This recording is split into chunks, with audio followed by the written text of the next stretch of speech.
People come here to ride their bikes, to bird, to jog, walk, walk their dogs, kayak, paddleboard. And all the time they stop us and say thank you for what we've done out here. And Tampa Bay Estuary Program has played such a large role in that. It's just mind-blowing how much people love it out here.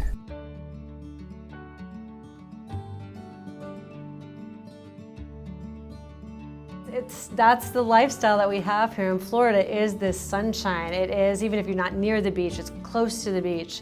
And that all depends on this connection between the shore and the land being as healthy as possible. And that's why what we're doing and what Tampa Bay Estuary Program is doing is great. And if you enjoy that outdoor environment, if you enjoy listening to Jimmy Buffett and relaxing on the beach, we're giving you more of that. We're giving you more fishing days with your buddies so you can tell stories and catch and release. And we're bringing it back to the natural state so that everybody can enjoy that environment.